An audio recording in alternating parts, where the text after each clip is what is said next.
Good afternoon, everyone, and welcome. My name is David Kidwell. I'm Minister of Music at Edwards Church, Northampton. Music at the Crossroads is a concert series that was started by the music ministry a couple of years ago, and we put on several concerts a year, usually featuring local musicians, and usually music that is both sacred and secular, classical and popular, and ancient and modern. And I'm so happy you're here for today's concert. The fees for the artists are covered by the church, and that allows us to use 100% of the donations that we collect to go to local charities or causes that the church supports. And today's donations will go to Irita, who is in sanctuary at the Unitarian Society in Northampton. And to tell you a little bit more about that, please welcome the Reverend Janet Bush and Joan O'Brien.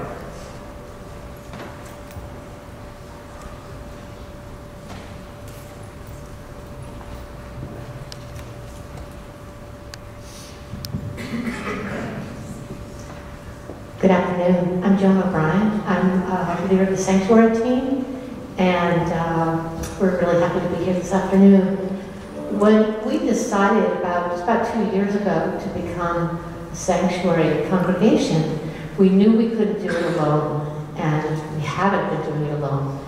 We also didn't really know, or we knew that we didn't know what it was going to take. Michael McSherry, one of the ministers here, has said several times really that it's really much more of a marathon than a sprint. And that has been very true. We are now 20 months into sanctuary, and we have had assistance from a number of neighboring congregations, but we really appreciate the prayers and meals and assistance and volunteering and shopping cards and financial assistance that we've received from all of you. So thank you very much, and we're thrilled to be at this afternoon's concert. Thank you. I'd just like to add to that, for anyone who doesn't know, Arita is a mother of 5-year-old twin girls and a 12-year-old boy. She was a wait staff person in a restaurant in Westfield, and somebody who, like many immigrants, was receiving stays of deportation under the immigration policies of the Obama administration. And when Donald Trump came into office, the stays of deportation were no longer being extended for many, many people. And like other immigrants who've gone into sanctuary, she chose to ask to basically give up her regular life and come and ask for sanctuary, and we ended up through the Pioneer Valley Worker Center taking her in. And as Joan said, she's been here since April of 2018. And I will just repeat what Joan said. We are so grateful. Someone said, actually, Michael, you're wrong. It's not a marathon. Someone said the other night, it's a relay. And you all are our partners in the relay. And so we are very, very grateful. Thank you both, and thank you all again for being here today. Hope you enjoy becoming sanctuary for one another. And now I give you to the very capable hands of Danny Shanahan.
Thank you, David. Thank you, everyone, for from Edwards Church and the music committee, and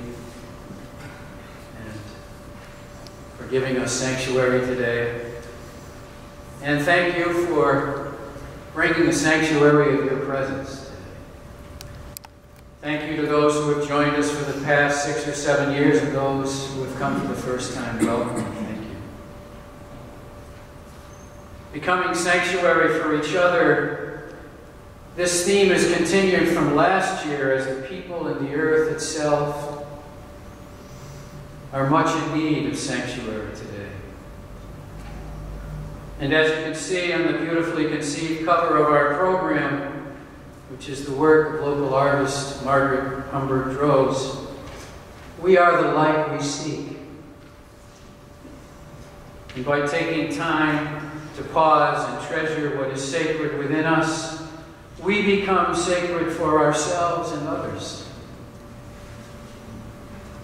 The poems and songs and stories we'll sing today hopefully will light the lamp of Advent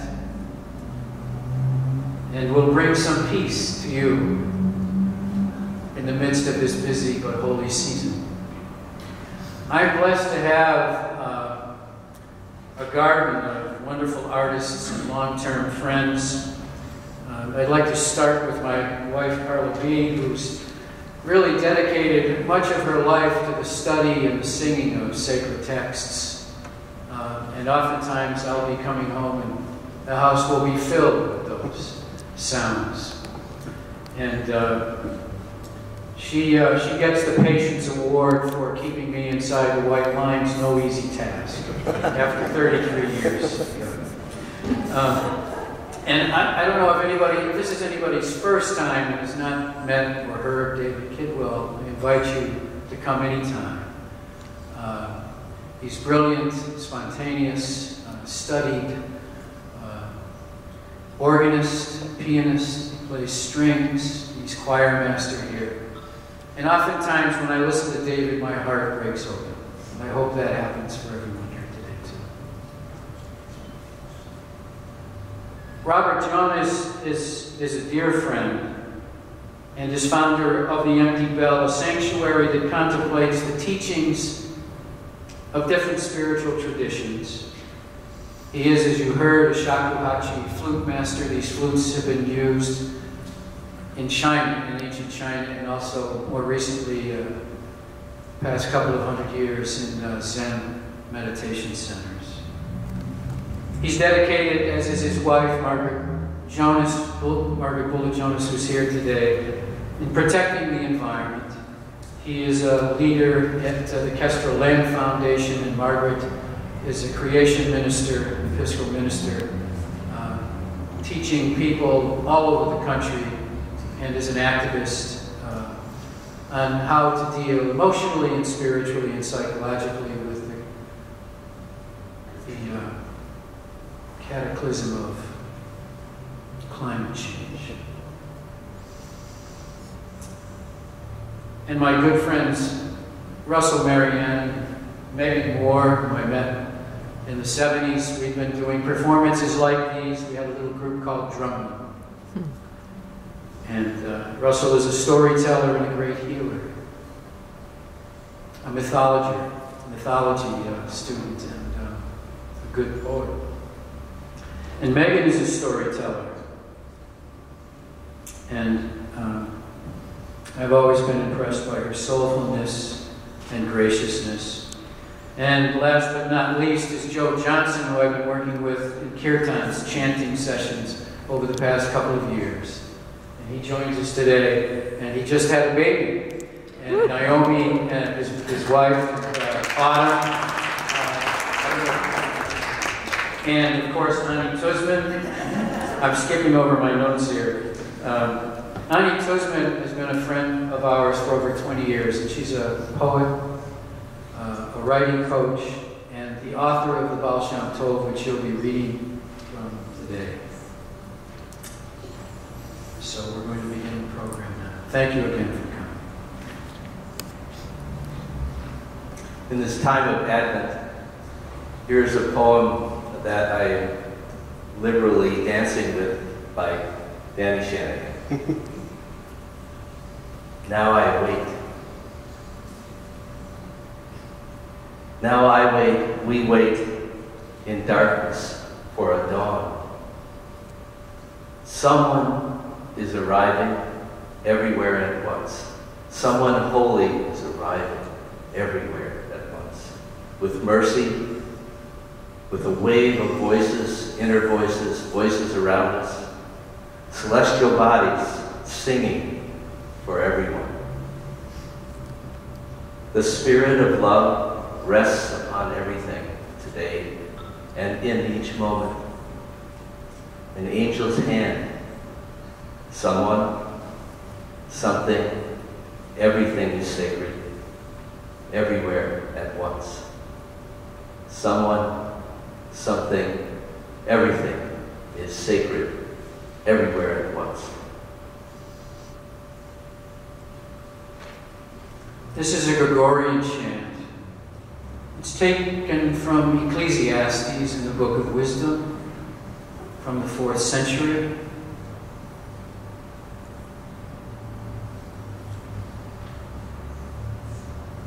I was created from the beginning and before this age, and unto the age to come I shall have no end. And in the holy dwelling of the universe I have ministered to him. Ab initio et ante saecula creata sum, et usque ad futurum saeculum nam destinam, et in habitatione sancta coram ipso ministravi.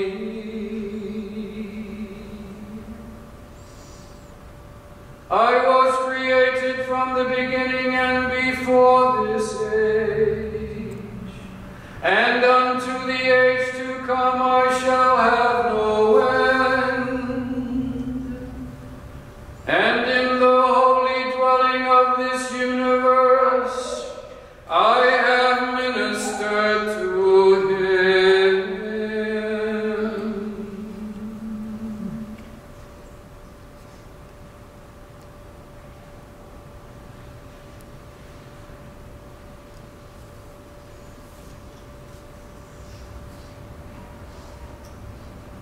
This is the annunciation of the angel Gabriel to Mary, that she will be the mother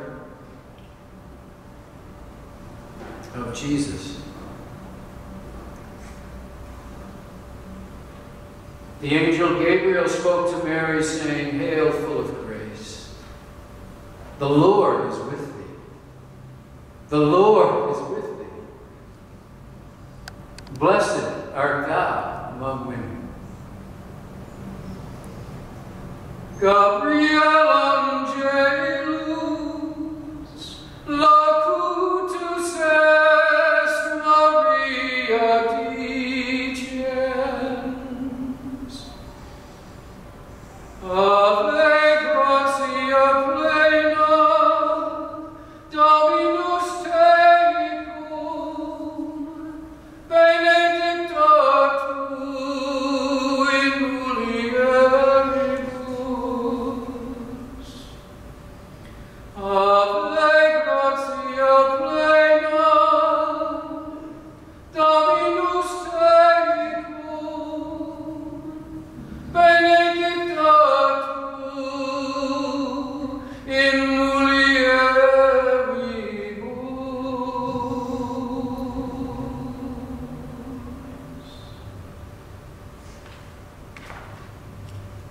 Lo, how a rose blooming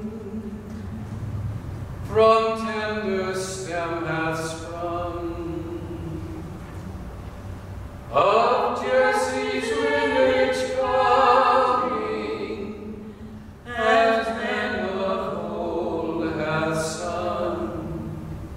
In Cape of floweret bright, amid the cold of winter,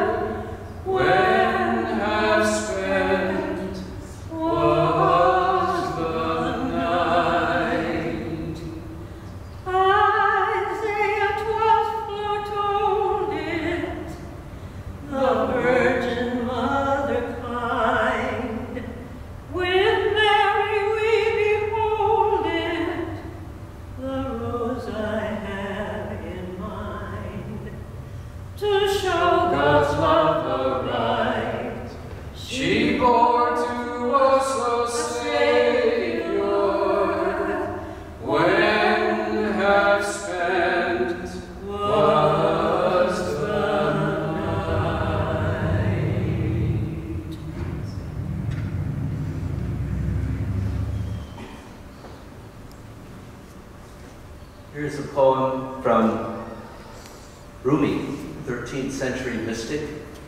And I think it's important to mention that we're all mystics. If we listen more deeply, if we drop beneath the level of noise that is always going on in us and around us, there is a level of kind of vibration of presence that is holy. It's happening all the time and everywhere. This is the mystic that we all are.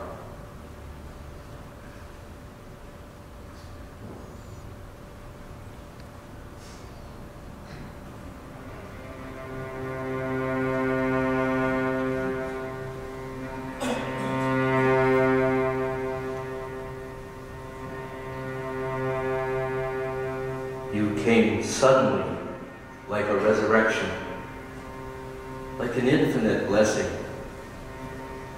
And my thoughts burned like trees on fire. My thoughts burned like trees on fire. You came today like God Himself, generous, full of grace, holding the key to my freedom in your hands, and you set me free. Both traveler and the road, the beginning and the end. You are the gatekeeper of the sun.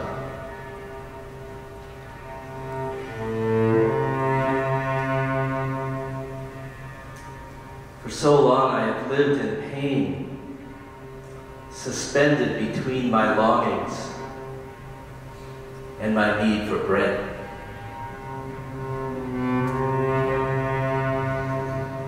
But now you have risen in my heart and taken over my thoughts. I'm breaking the pen, leaving the paper behind. You are the gatekeeper of the sun.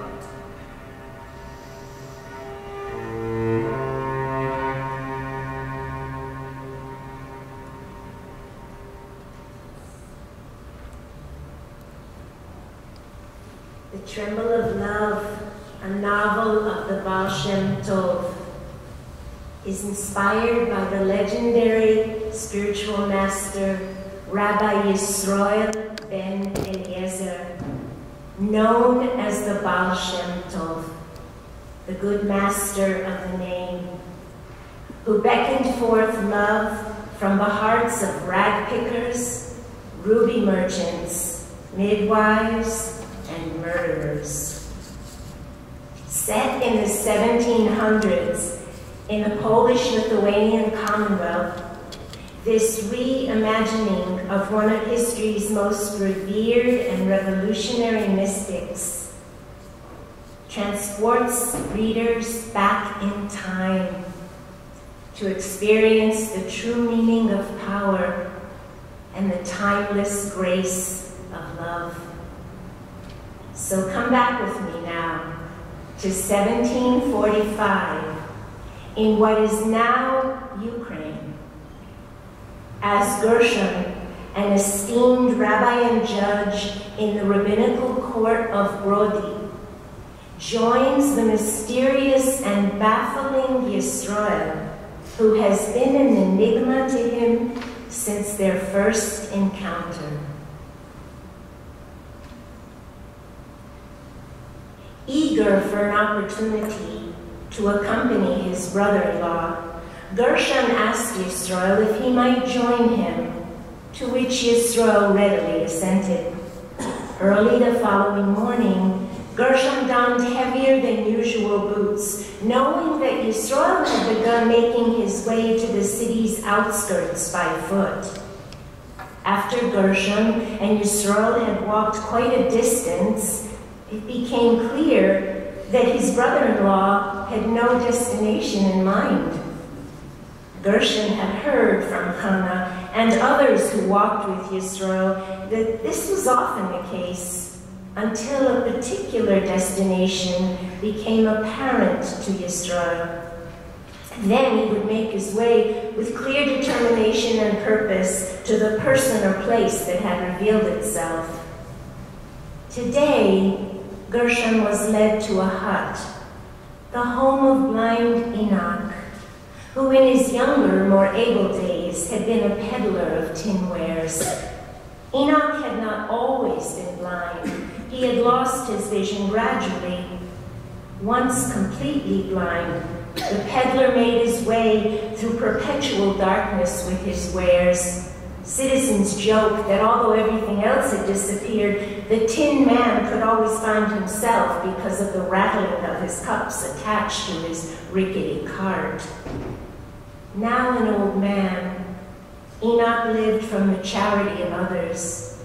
His neighbors brought him small meals, stews and soups, a fresh challah or a bit of wine for the Sabbath, and whatever else they would spare. When Yisroel knocked, a hoarse voice bade him enter. After greeting Enoch, Yisroel announced that it was time to pray the afternoon service. Enoch said nothing, but a slight furrowing of the old man's forehead, barely distinguishable among the folds of his aged skin, suggested he had heard Yisroel and was uncertain or confused about what was being asked of him. Yisroel drew 2 small prayer books from within his woolen vest, handing one of the prayer books to Gershon. Then Yisroel, with Gershon following suit, proceeded to pray. As Gershon had suspected, the simple tin peddler was ignorant of the words and remained silent. Not only this, the man did not even recognize the beginning of the prayer of the 18 benedictions and note to stand. Had they been in a synagogue then, at the moment when the curtains of the Holy Ark were pulled aside, revealing the Torah, to remain seated would have been a transgression. Gershon looked up and was startled to see tears coming from Enoch's opaque, filmy eyes. But it surprised Gershon more to watch Yisroel draw close and touch his finger to the old man's cheek and tears. The longing of your heart is a powerful prayer, read Enoch. Yisroel chanted as if still praying. The tears you offer your Creator are as holy as the words others offer. Your Creator is not blind, but it is not with physical eyes that she beholds you now and has beheld you every moment that you have longed for mercy in your dark hut. The man wept, his soft whimpering reminding Gershon of a wounded animal. Enoch! Yisroel's commanding voice shocked Gershon, as did the contrast with his preceding tenderness. You are not a beggar at the table of your compassionate Creator, Yisroel said firmly. Your poverty, your ignorance of the words of prayer, even your anger when dragging wares that do not find buyers, none of this distances you. Distances the Creator, the one who created you, and your pots and your ladles. Gershon watched a smile begin to form on Enoch's dry, cracked lips. Yisroel reached for the peddler's hands, taking them into his own. Enoch, grant yourself peace in your final days. You are not alone and abandoned, although it may seem so to you. The darkness in which you sit can be illumined by even the slightest flame of love. The peddler's brow wrinkled, though it seemed impossible for there to be any more furrows in his forehead. Love, he repeated hoarsely, as if hearing the word for the first time.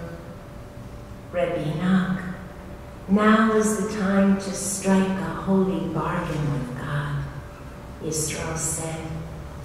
Enoch looked even more bewildered. Give up your unworthiness, as if it were a useless, battered tin cup. Let God purchase it.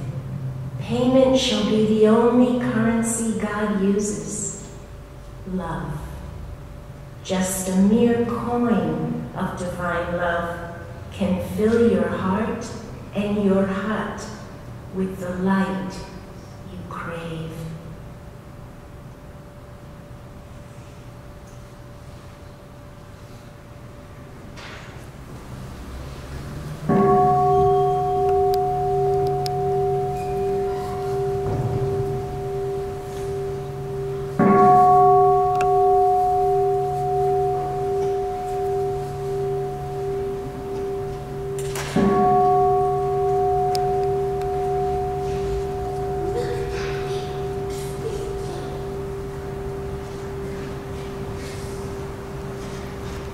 This is a poem titled While the Moon Still Pulses in the Snow. And it was written in December as the sun was just coming up over the ridge of the ledges, which is that rim of hills that surround Shelburne Falls.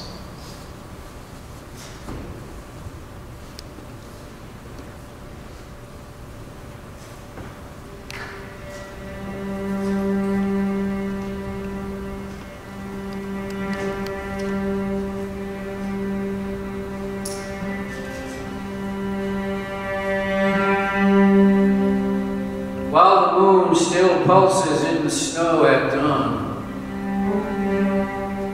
I see the brilliant one hurrying across the ridge, igniting trees like tapers, one by one.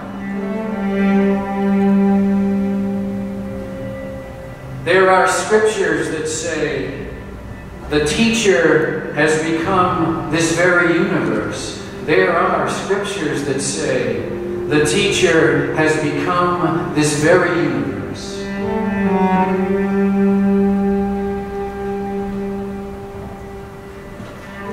Standing in the path of the radiant one like this, who can say otherwise?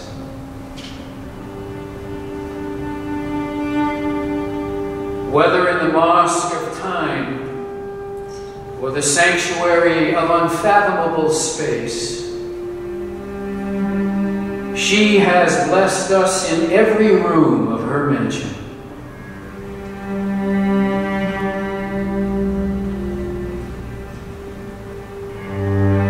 Whether in the mosque of time, or the sanctuary of unfathomable space, she has blessed us in every room of her mansion. Standing in the path of the radiant one like this, who can say otherwise?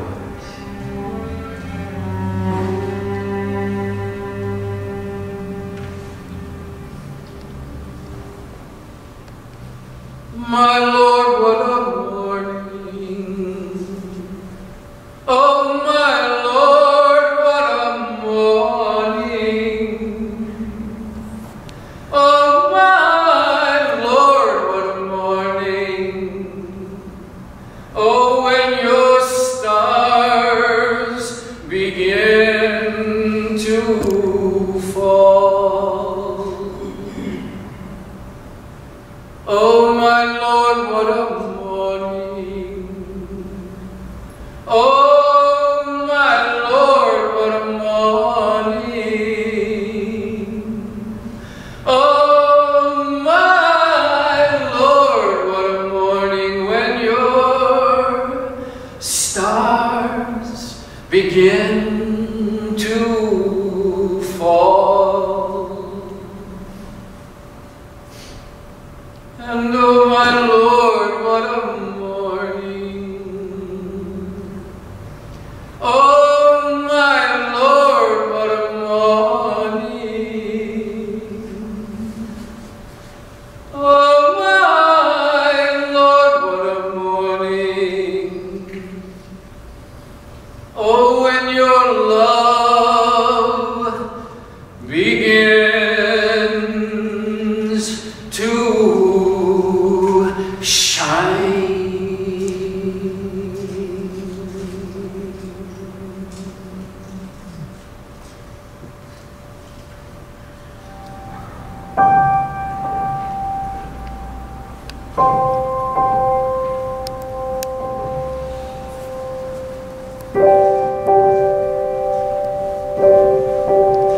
So this section is going to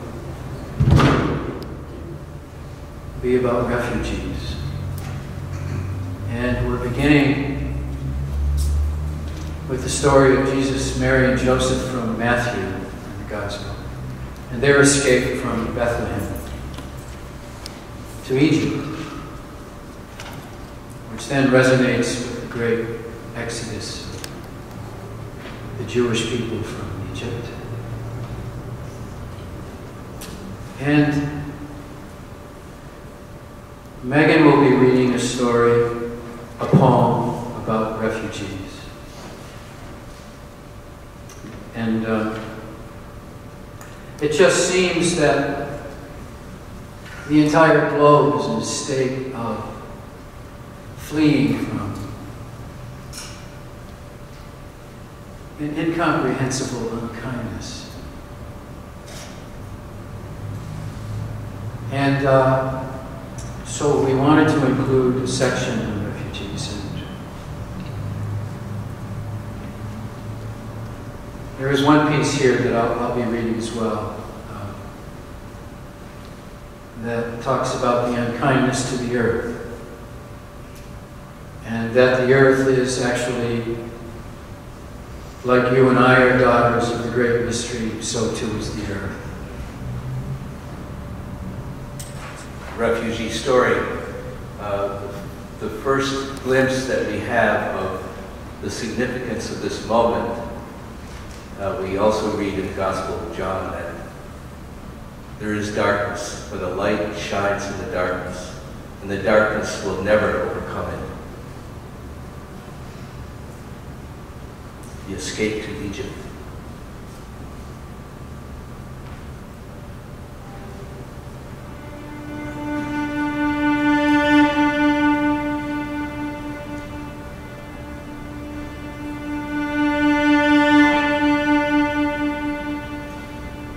When they had gone, an angel of the Lord appeared to Joseph in a dream. In a dream. "Get up," the angel said. "Take the child and his mother and escape to Egypt.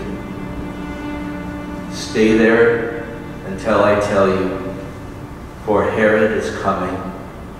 Herod is coming to search for the child, to kill him."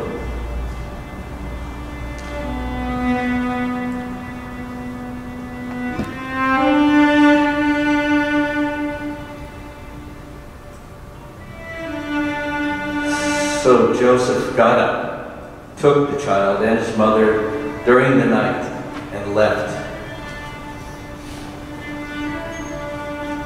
And where he passed into the desert, he stayed until the death of Herod. And so was fulfilled what the Lord had said through the prophet. "Out of Egypt I called my son, my daughter, and my family. Out of the darkness I call you." And there is this light that we come to, this light that will never be overcome by the darkness.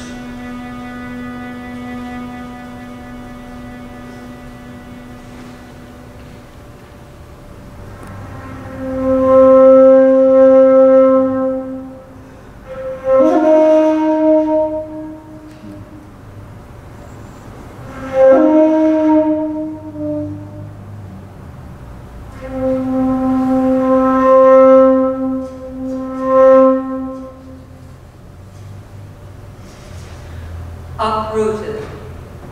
Long, ragged lines of lost people wrap around the wide boundaries of earth, like roots seeking soil.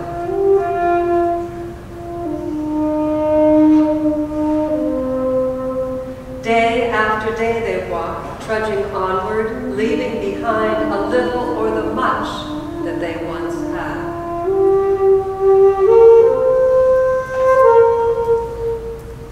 A multitude of refugees departing, fleeing from whatever has loosened them, their bond with the past.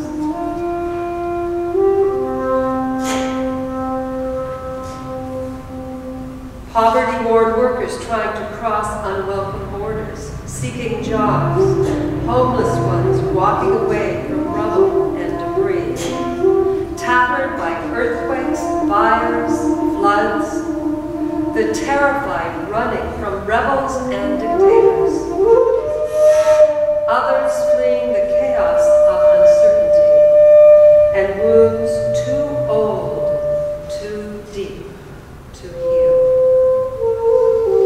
The ugly whip of pain and destruction forces the long lines forward, rootless, unpretentious, allowing them little time to glance backward at what they leave behind. They look ahead with anxious eyes, eyes that only the emptied can understand, wondering if they will find a place where roots grow strong and home is undisturbed. A prayer.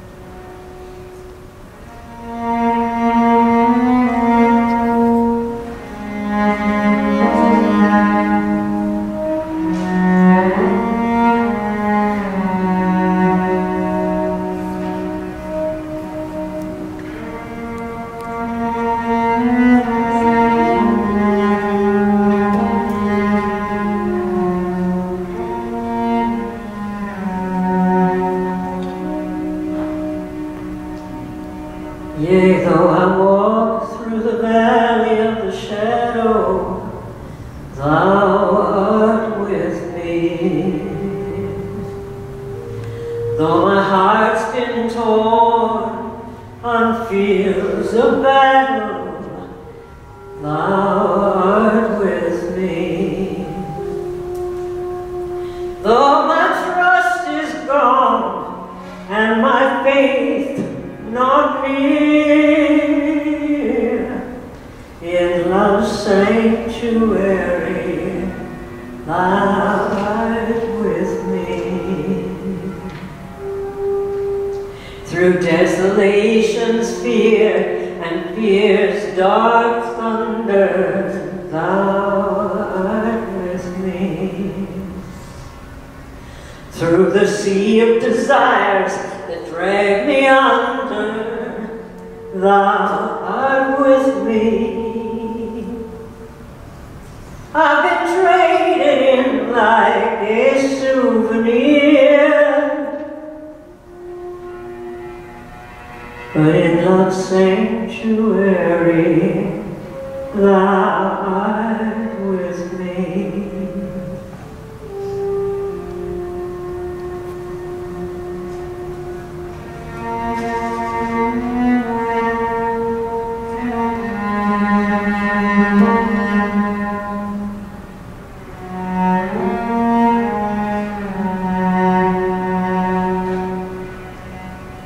Through the doubter's gloom and the cynic's sneer, thou art with me. In the crowded rooms of a mind unclear, thou art with me. Though I walk for a while down a trail of tears,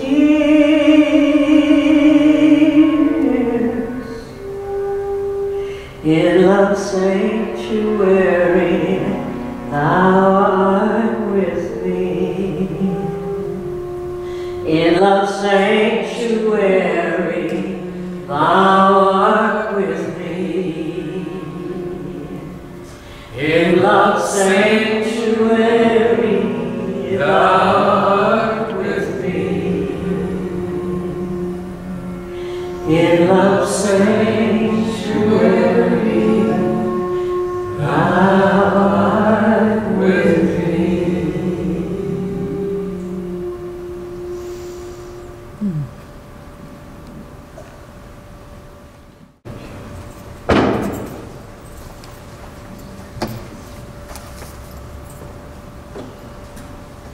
So this reading is taken from a prayer about 600 BC in the time of Nebuchadnezzar in the Old Testament. And it's attributed to the writings of Daniel. And in that hymn, the author is asking all of heaven and earth and all that has ever been created to praise the Lord. But what has been coming up for me is that the earth itself needs praise and blessing and prayer. She is the daughter of the heavens, of the great mystery. And so I've adapted this poem to, instead of praising the Lord, praising Mother Earth. And it's called a canticle, which is a form of chant.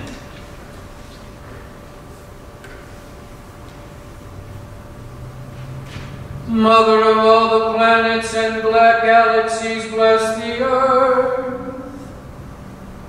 All the things earth has made, bless the earth. Give praise to our Mother, for she is sacred. Mother of all planets and galaxies, bless the earth. Mother of angels, bless the earth. Waters above the heavens, bless Mother Earth. Power of the heavens, bless the earth. Stars of the heavens, pray for Mother Earth. Showers and dews and ice and wind cool the earth. Nights and days, bless her forever. Lightning and clouds strengthen the earth. Mountains and hills and birds sing to her. Seas and rivers sing to our Mother. Sea beasts and everything that lives in water love the earth. Children and elders of the earth protect the earth. Spirits and souls of all time, protect the earth.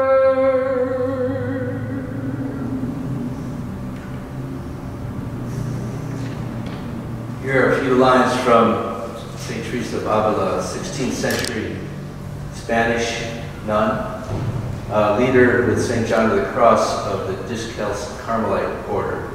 Discalced means unshod. This particular order, the people went barefoot on the earth, blessing the earth, knowing that the earth is coming out of the nowhere that is God, because God is everywhere.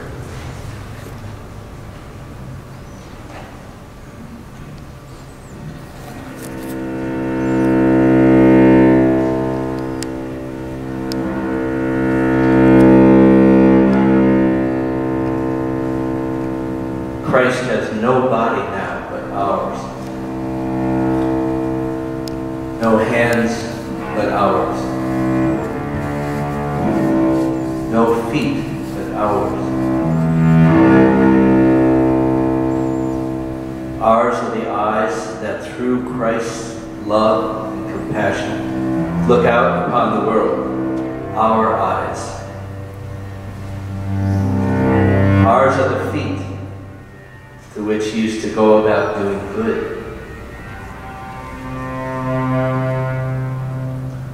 Ours are the hands with which he is blessing all creatures now. Ours are the hands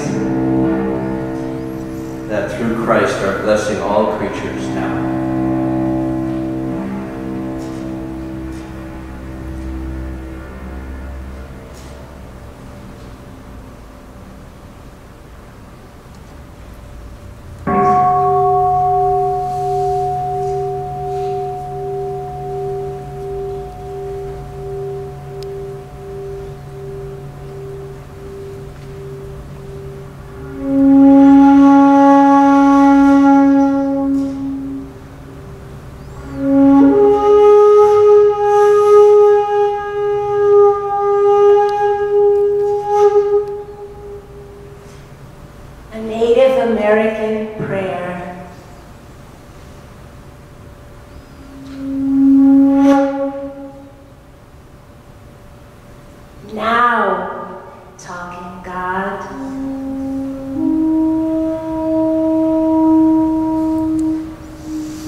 your feet I walk.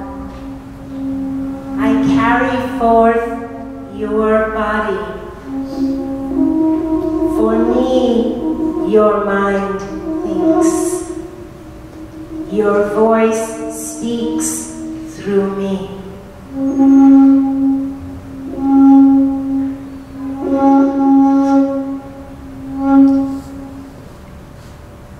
Beauty is before me, and beauty is behind me.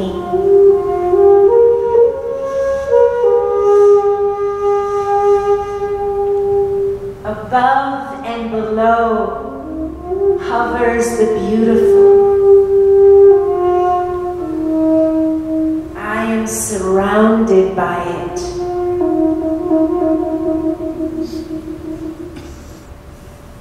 In my youth, I was aware of it, and in my old age, I shall walk quietly the beautiful trail.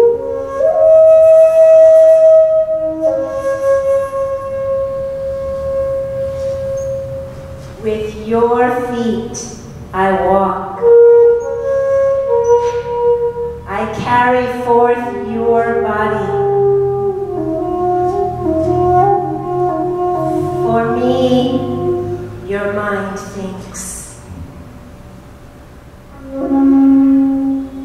Your voice speaks through me.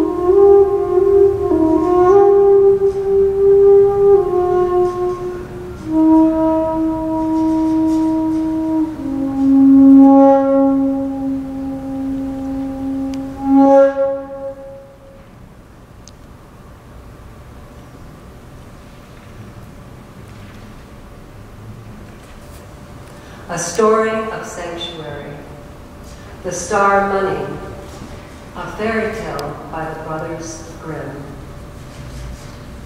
Once upon a time ago, there was a young girl. The young girl was all alone in the world. Her parents had died. She had no room, she had no bed. All she had were the clothes she had on her body, and she had a crust of bread that a generous soul had given to her.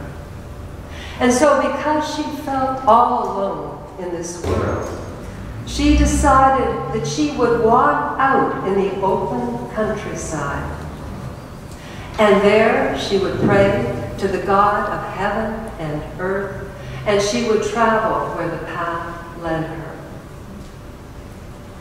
And so she walked out over the country. She met an old man. He was very hungry. And he asked for her cup, for her crust of bread. And so she gave it to him.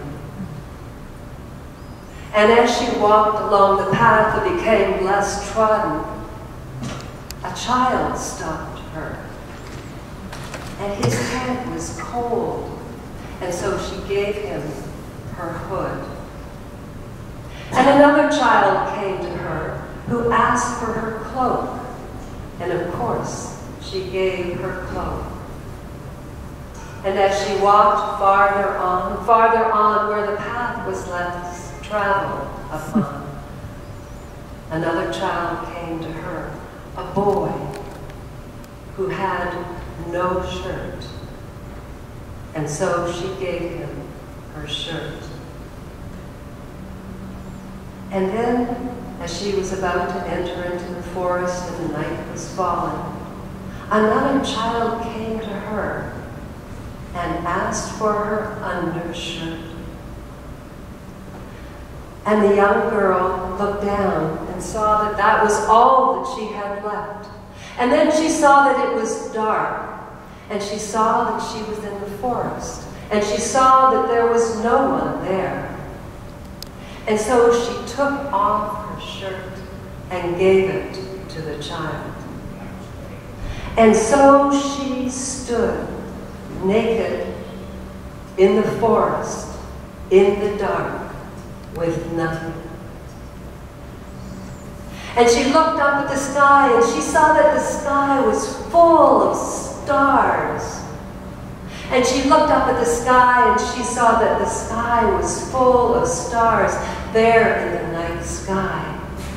And as she was looking, she saw that these stars fell down to the earth as pieces of gold. And as that happened, she saw that she was clothed in a shirt of the finest linen.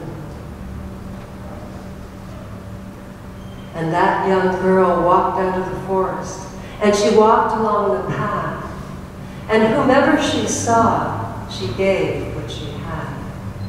Whomever she saw, she was sanctuary for.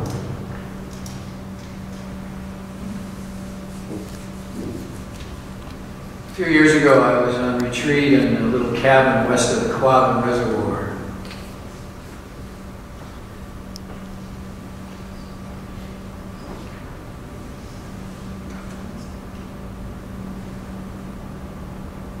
It's early December after a snowstorm.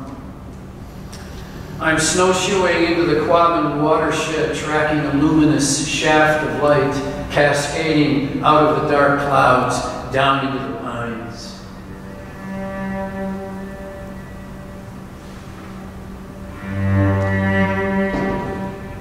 As the light pours down, I'm filled with the stillness of the place.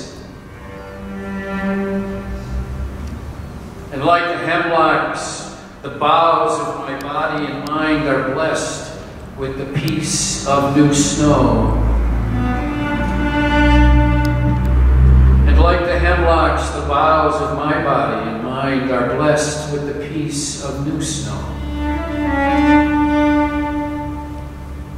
Suddenly, a happy flock of black-capped chickadees surround me.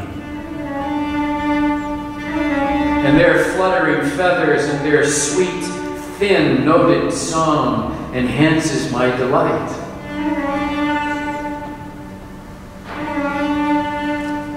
And then it begins to snow again.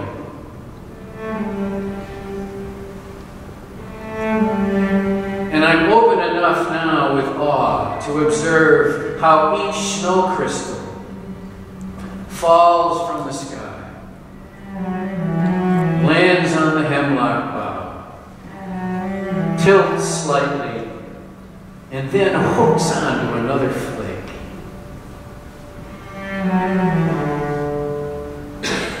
This goes on for some time, deepening the quietude.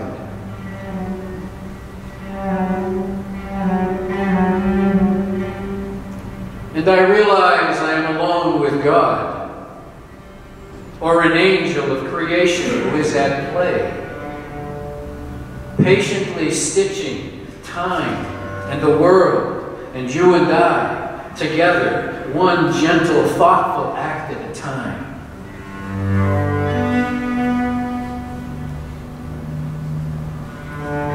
And I realize I am alone with God, or an angel of creation who is at play,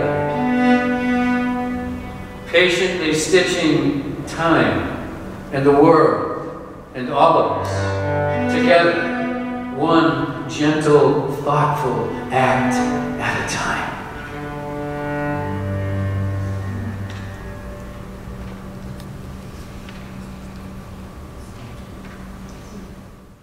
In the bleak midwinter, frosty wind made moan.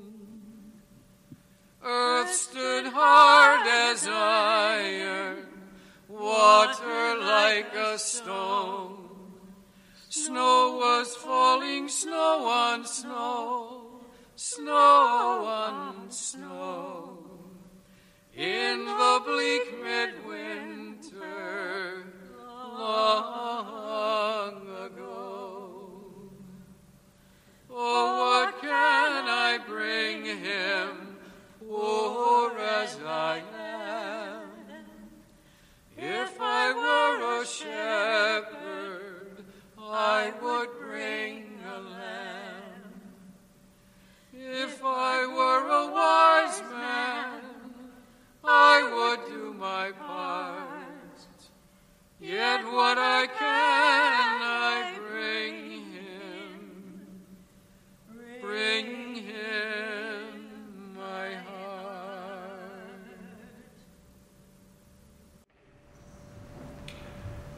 Once upon a time, of all the good days in the year, on Christmas Eve, old Scrooge sat busy in his counting house. It was cold, bleak, biting weather, foggy outside, and he could hear the people in the court outside go whizzing up and down, beating their hands upon their breasts and stamping their feet upon the pavement stones to warm them. The city clocks had only just gone 3, but it was quite dark already. It had not been light all day, and candles were flaring in the windows of the neighboring offices like ruddy smears upon the palpable brown air. The fog came pouring in at every chink and keyhole, and was so dense without that although the court was of the narrowest, the houses opposite were mere phantoms. The door of Scrooge's counting house was open, that he might keep his eye upon his clerk, who in a dismal little cell beyond, a sort of tank, was copying letters. Scrooge had a very small fire, but the clerk's fire was so very much smaller that it looked to be one coal. But he couldn't replenish it, for Scrooge kept the coal box in his own room, and so surely as the clerk came in with the shovel, the master predicted that it would be necessary for them to part. Wherefore the clerk put on his white comforter and tried to warm himself at the candle, in which effort, not being a man of strong imagination, he fed. "A Merry Christmas, Uncle! God save you!" cried a cheerful voice. It was the voice of Scrooge's nephew, who came upon him so quickly that this was the first intimation he had of his approach. "Bah," said Scrooge. "Humbug!" He had so heated himself with rapid walking in the fog and frost, this nephew of Scrooge's, that he was all in a glow. His face was ruddy and handsome. His eyes sparkled, and his breath smoked again. "Christmas a humbug, Uncle? You don't mean that, I'm sure." "I do," said Scrooge. "Merry Christmas. What right have you to be merry? What reason have you to be merry? You're poor enough." "Come then," returned the nephew gaily. "What right have you to be dismal? What reason have you to be morose? You're rich enough." Scrooge, having no better answer ready on the spur of the moment, said, "Bah, humbug." "Don't be cross, Uncle," said the nephew. "What else can I be," returned Scrooge, "when I live in such a world of fools as this? Merry Christmas? Out upon Merry Christmas. What's Christmas time to you but a time for paying bills without money? A time for finding yourself a year older and not an hour richer. A time for balancing your books and having every item in them through a round dozen of months presented dead against you. If I could work my will, said Scrooge indignantly, every idiot who goes about with Merry Christmas on his lips should be boiled with his own pudding and buried with a stake of holly in his heart. Uncle, pleaded the nephew. Nephew, returned Scrooge, you keep Christmas in your own way and let me keep it in mine. Keep it, repeated Scrooge's nephew, but you don't keep it. Let me leave it alone then, said Scrooge. Much good it may do you, much good it has ever done you.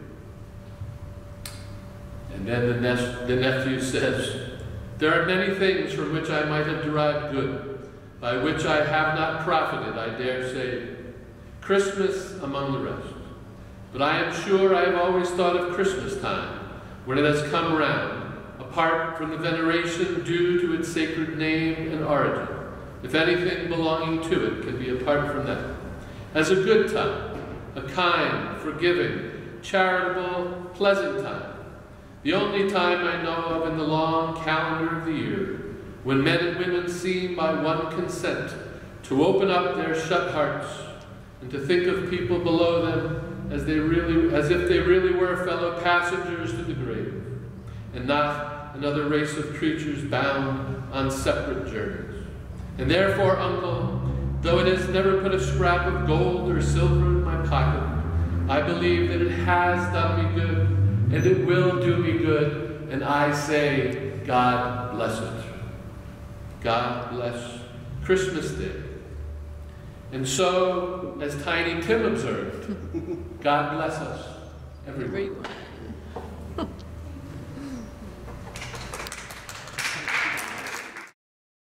O holy night, the stars are brightly shining.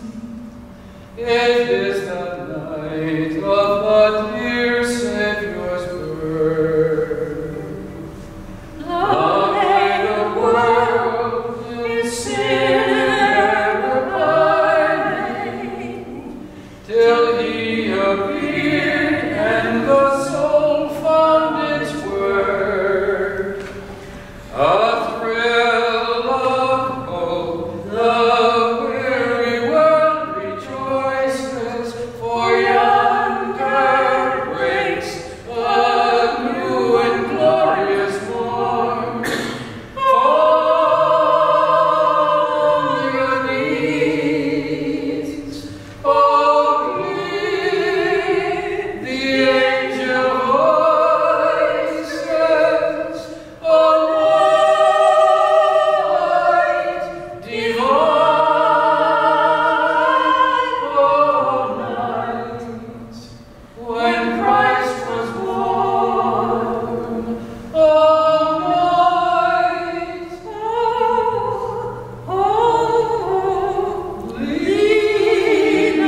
Christmas and Happy New Year.